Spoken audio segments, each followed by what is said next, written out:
পুরা মাঠের ধান পেকে গেছে, একটা কাটার লোক নেই। আপনাদেরকে দেখাই, ধানগুলো একবারে পেকে গেছে। এটা তো একটা সাইড, সামান্য একটা সাইড, ওইদিকে পানি দেখে আমি যাচ্ছি না। পুরা মাঠ, মাঠের পর মাঠ, মানে একরের পর একর জমি পেকে ধানগুলো এক প্রকার নষ্ট হয়ে যাওয়ার মতো উপক্রম। কোনো কাটার মানুষ পাওয়া যাচ্ছে না। আর অথচ রাজপথ দখল করে আছে কারা? ওই হকাররা ওই গেঞ্জি ওই বুড়িগঙ্গার পানিতে চুবাইবে 20 টাকার গেঞ্জি, আর দাম নেবে 100 থেকে 150 টাকা। সারাদিনে কতই কামাই করবে 100 টাকা, ওই 500 600 700 1000।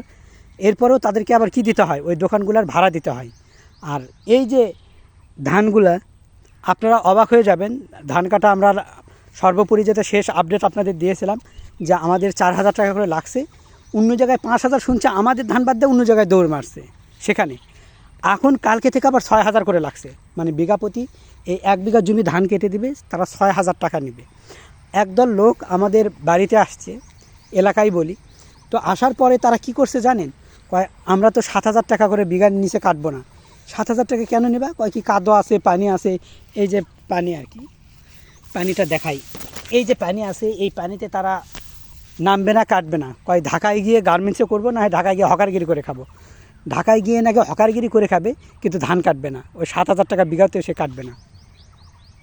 এটা কিন্তু কি পরিমাণ ধান পেকে গেছে, এগুলো ধান এখন নষ্ট হয়ে যাবে কাটার অভাবে। লোক নাই, কারণ গ্রাম অঞ্চলের লোকগুলো সব ঢাকায় গেছে। গ্রামে কিন্তু এখন দিনমজুরি কাজের অনেক দাম, অনেক। আপনি এই যে দেখেন, আমি একটা উদাহরণ দিই, 6000 টাকা করে আজ লাগছে। আজকে যদি ঝড়ি হয়, কালকে 7000 8000 টাকা পর্যন্ত বিঘায় ধান কাটা লাগবে। গত বছর এরকম ধান কাটা লাগছিল 7 থেকে 8000 টাকা বিঘা। আবার অনেকের ধান কাটতেই পারেনি, যেরকম পানিতে ডুবে যায়, পানিতে পচে যায়, নষ্ট হয়ে যায়, একটা দুর্গন্ধর সৃষ্টি হয়। ওই ধানগুলো তো টেকে যায়, আর কি, মানে গাছ বের হয়ে যায়। আজকে আপনাদের কৃষকের কপালের যে কষ্টের দৃশ্য, যেটা মানে আপনাদেরকে দেখাবো বা শোনাবো, যেটা দেখার পরে আপনারা ভাববেন যে বাংলাদেশে কৃষকরা কতটা কষ্টে আছে, দুঃখে আছে, যন্ত্রণায় আছে, এবং কিভাবে এই কৃষকগুলো দিন দিন ফকির হয়ে যাচ্ছে, ভিখারি হয়ে যাচ্ছে। একটা হিসাব দেব। এই জমিগুলোতে 1 বিঘা জমিতে ধান কাটলে গড়ে ধান আসে 14 থেকে 15 মণ। আমি গড় ধরছি। অনেক জমিতে 20, কারো 22। এই যে ধান দেখেন পেকে গেছে। এটা তো একটা রাস্তার মোড়, আমি একটা পুকুর পাড়ে এসে কথা বলতেছি। ওই পার এরকম চতুর্পাশে, মানে যেখানেই চোখ যাবে দেখেন কোনো জমি ধান কাটতে পারেনি। কোথাও একটা দুটো জমি ধান কাটছে, সেগুলো তবু মানে খুব মানুষ নাই বললেই চলে, একদমই মানুষ নাই। তাহলে এই যে ধানগুলা পেকে যাওয়ার পর মানুষ পাচ্ছে না, এই ধানগুলো চোখের সামনে নষ্ট হয়ে যাচ্ছে, এটা খুবই কষ্টদায়ক। আপনাদেরকে একটা হিসাব দেই, কৃষকরা বাংলাদেশে কিভাবে ফকির হয়ে যায় দিন দিন, এবং এদের চিন্তা, এই মধ্যবিত্তরা কেন ধনী হতে পারে না, এবং কেন তারা দিন দিন আরও কষ্ট বেড়ে যায়।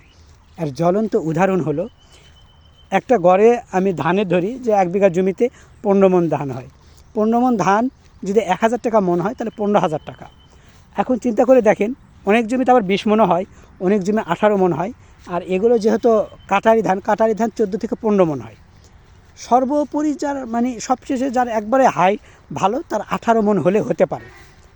এখন এই যে ধানের এখন যে দাম আসছে, আপনি কাটার পর, ধান কাটার পর অনেকের ধান যেগুলো ভিজা ভিজা থাকে বৃষ্টি অবস্থায়, এগুলো 700-800 টাকা মণ, 900 টাকা মণ। একটু ভালো হলে 1000 টাকা মণ। আর যদি একবারে কড়া শুকান হয়, রোদ নেই, কড়া শুকান পাওয়া যায় না, তাহলে হয়তো কিছুটা দাম বাড়বে। এখন যেহেতু অ্যাভারেজ আমি 1000 টাকা মণই ধান ধরলাম, এখন 15 মণ ধান 15000 টাকা। যদি 6000 টাকা 1 বিঘা জমির ধান কাটলে যদি দেওয়া লাগে, তাহলে থাকে কত? 9000। 9000 টাকার মধ্যে আপনি এই যে পানি সেচ, কোনো জায়গায় 1800 টাকা, কোনো জায়গায় 1600 টাকা, কোনো জায়গায় 1200 টাকা। মানে যেহেতু জমির দূরত্ব দেখে কি হয়, পানি সেচ যারা এরকম অনুযায়ী দিয়ে থাকেন। এখন দেখা গেল আমি অ্যাভারেজ ধরলাম যে 1500 টাকা। আপনি যদি 1500 টাকা 9000 টাকার মধ্যে বাদ দিয়ে দেন, তাহলে আর থাকে কত? 9000 দেখা গেল 8, 7500। 7500 মধ্যে এটা পানি সেচ গেল। জমিতে হাল বাওয়া 1200 টাকা বিঘা। 1200 টাকা বিঘা যদি হয়, 7500 টাকার মধ্যে 1200 টাকা আপনি বাদ দিয়ে দিন, বা 1000 টাকায় ধরে নিলাম, 200 টাকা পরে ধরবো, তাহলে কত থাকে? 7500 মধ্যে 6500 টাকা থাকে। 200 টাকা কিন্তু ওখানে ধরে রাখলাম। 6500-এর মধ্যে আপনি সার, ফসফেট, কীটনাশক, ওষুধ এগুলো 2000 টাকা দিয়েছেন, তাহলে কত গেল? 5.5 না 6.5, যাই হোক এরকম কিছু একটা হবে।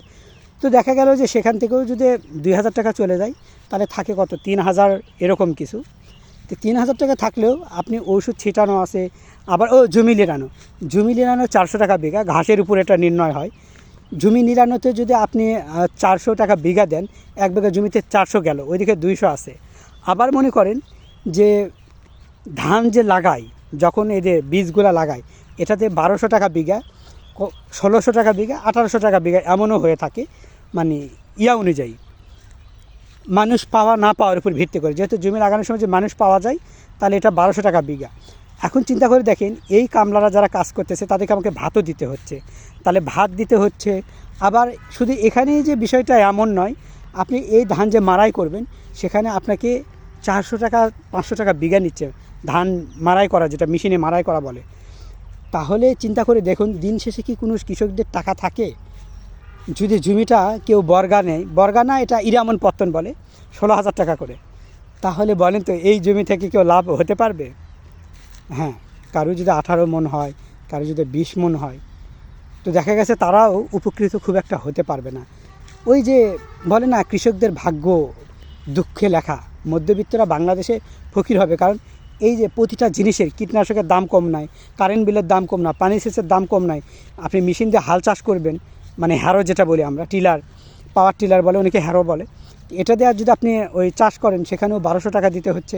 আপনি ধান কাটতে গিয়ে এত এত এত টাকা দিতে হচ্ছে।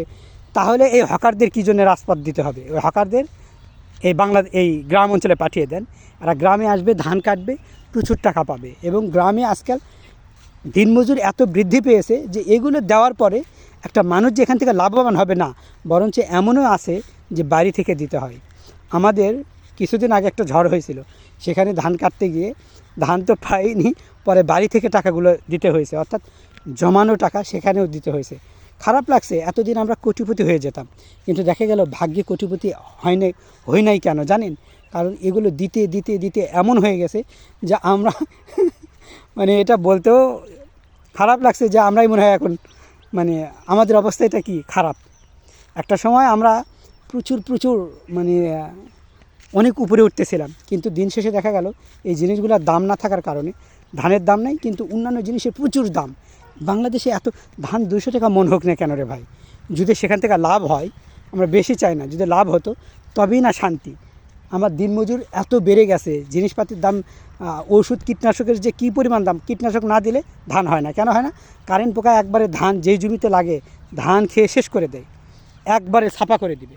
এখন দেখা গেল যে আমাকে ওষুধ দিতেই হবে, আমাকে জমি নিড়াতে হবে, জমি না নিড়ালে ঘাস বড় হয়ে যাবে, ধানের চেয়ে ঘাস আগে বাড়ে, এটা আপনারা সবাই জানেন। তো সব মিলিয়ে না একবার জগা খিচুড়ি লাইফটা, যে লাইফে কোনো শান্তি নাই, সুখ নেই।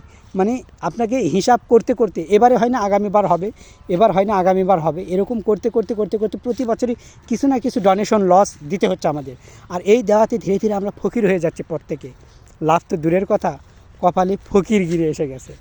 তো এটা আমাদের বাংলাদেশের সিস্টেমটা এমনই যে মধ্যবিত্ত যারা তারা ফকির হয়ে যাবে, ধনী যারা তারা ধনী হয়ে যাবে। আপনি এই চালের অনেক কিছু বানানো হয়, সেগুলোর দাম দেখবেন প্রচুর পরিমাণ।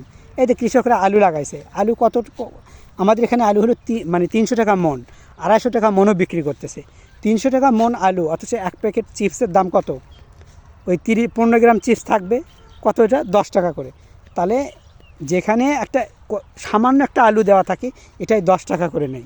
আলু ভর্তা 130 টাকা করে প্যাকেট, আলুজের আলু ভর্তা 130 টাকা, মানে 2 জন আলু খেতে পারবে ভর্তা, 130 টাকা দাম। অথচ 1 কেজি আলুর দাম কত, 1 মণ আলুর দাম কত?